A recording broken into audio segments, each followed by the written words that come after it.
It's me, your boy Ryan Flowers, aka Clutch Sports Talk, in the house with another quick short video for you guys today, man. But before we get into it, make sure if you haven't subscribed to my channel, make sure you do so now. Without further ado, let's get into it. All right, so NFL Divisional Round playoffs is here. Wild card is over. A lot of great games last week, but this weekend is going to be serving up a lot of great football that I'm just excited about it. So let's just talk about the first game out the gate. So we got the Jacksonville Jaguars coming off a thrilling come-from-behind win against the LA Chargers. They're traveling to Kansas City to Arrowhead Stadium to take on the Kansas City Chiefs and Patrick Mahomes, who are looking and primed to go for it, to go all the way, to win the Super Bowl. Jacksonville is young, led by a Trevor Lawrence, who a lot arguably think he's one of the better quarterbacks, better quarterbacks in the league now, going up against the guy, the man, the myth, the legend, Patrick Mahomes, NFL MVP, Super Bowl MVP, everything that you can name of, Andy Reid, just the whole Kansas City mystique, right?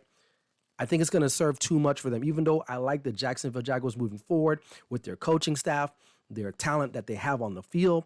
But in the end, the Chiefs have just been there, done that before, and they're at home, and that's a tough place to play. And I think they're going to get that dub. I know Trevor Lawrence was stating in the media saying that Jacksonville is just as loud as Arrowhead. I don't think so. And these two teams played earlier in the year, and it was pretty much a easy game for the Chiefs. So I like the Chiefs to roll in that game. All right, moving on, the other AFC battle. This is going to be a big one. I can't believe this is a divisional round game. We got the Cincinnati Bengals taking on the Buffalo Bills. Now, these two teams just recently kind of lined up a couple weeks ago. Unfortunately, they didn't get a chance to play the whole game because of Damar Hamlin. Thoughts and prayers go out to him. But they played for about, 4, 5, 6 minutes. Bengals were leading that game in the first quarter before they, called it a quits. I don't think this is going to be an upset. I'm going to pick the Bengals, but this is why. I feel like Joe Burrow is just too cool, man. I trust him more than I do Josh Allen at the end of the day. And considering the Bills have to struggle at home to beat out Skylar Thompson and the Miami Dolphins, what do you think the Bengals are going to do when Joe Burrow comes into town, right? This is not Skylar Thompson, Buffalo. This is Joe Burrow, a guy that was literally one pass away from winning the Super Bowl. I like the Bengals to win this game. I think in the end, Josh Allen's going to make a big mistake, and it's going to prove to everyone that he's good. He's good, but he doesn't protect the ball the way he needs to as a quarterback. I like Cincinnati winning that game in quote-unquote what is called an upset. All right. NFC matchup, we got the Giants taking on the Philadelphia Eagles. They had a nice little break there. They were off 1 week due to the bye. Giants coming off a pretty solid win in Minnesota, a team that which I think most of America picked the Giants to beat the Vikings. The Vikings suck, flat out. They were a fraud at number 3. Only Vikings fans picked the Vikings to win last week, and I don't even think Vikings fans really knew in their heart that they probably were going to win that game. But nonetheless, Giants played really, really complimentary football. Daniel Jones looked pretty good. Brian Daboll has got to be the coach of the year. But I think this week, it's a tougher task. You're going on the road. It's outdoors. The Eagles are primed. Now, I know the Eagles are having some injury issues, especially on the line itself. I believe Lane Johnson is out, or he may be coming back. Forgive me if I'm wrong. But I know on the D-line, they're mixing some guys there too.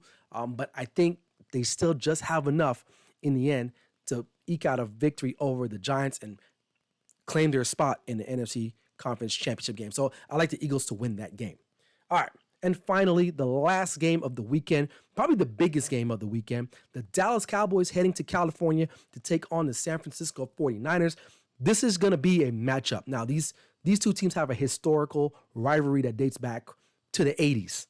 Right, Joe Montana days. Then you have the Troy Aikman games. And then, obviously, these two teams just played last year in that debacle of a game, late in that game with the Cowboys trying to come back from behind.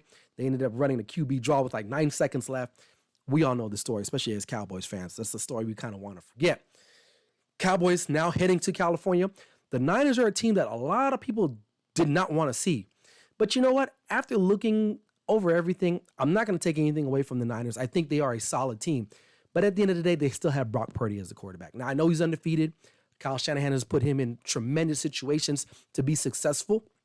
But I think Dallas can match up with them. The biggest thing that's going to stand out is in the trenches. Who's going to be more physical? Now, we know the Niners are known for being bullies in the trenches. That's what they do. That's their brand of football, right? They're very physical. They hit you in the mouth, and they don't even ask names, okay? The Cowboys can kind of be inconsistent, right? Cowboys will look good one week, and then next week you'll be like, what are they doing? Like I always tell my Cowboy fans and friends, look, the Cowboys can beat anyone, but they'll lose to everyone, or they can lose to everyone. But if they're rolling, now, this is not Tampa Bay you're playing this week. You're playing a formidable team on the road. However, it's in California, and we know that the Cowboys fans do travel. Now, I've seen online prices low to highest. The lowest ticket amount was $499, so $500 to $18,000. Trust me, Dallas Cowboy fans will represent, and they'll be in the stands in Santa Clara. Trust me. Now, it'll still be more Niner fans, but there will be a good majority of Cowboys fans. So, crowd noise, I don't know. We'll have to wait and see, but I still like Dak Prescott over Brock Purdy. My biggest concern is the trenches and in-game decision-making by the coaching staff of the Dallas Cowboys. But offensively, we have just as many stars as they do. CeeDee Lamb coming into his own. Tony Pollard, Ezekiel Elliott, sprinkle him in there a little bit. Dalton Schultz, he's emerging a little bit, right? Offensive line playing pretty good football, right? Defensively, we got guys. Micah Parsons. We still have Lawrence out there, right?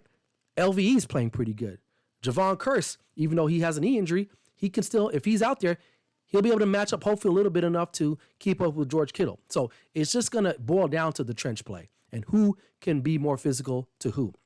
So with that said, I know I was long-winded on that one, but listen, this is probably the biggest game of the weekend. I'm going to take the Dallas Cowboys in an upset. It's going to be close. It's going to be close.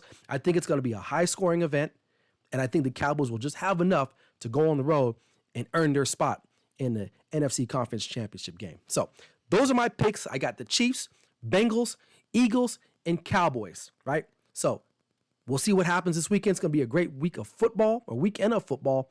Make sure you guys enjoy, and look out for my next video next week as I talk about and break down the Conference Championship games.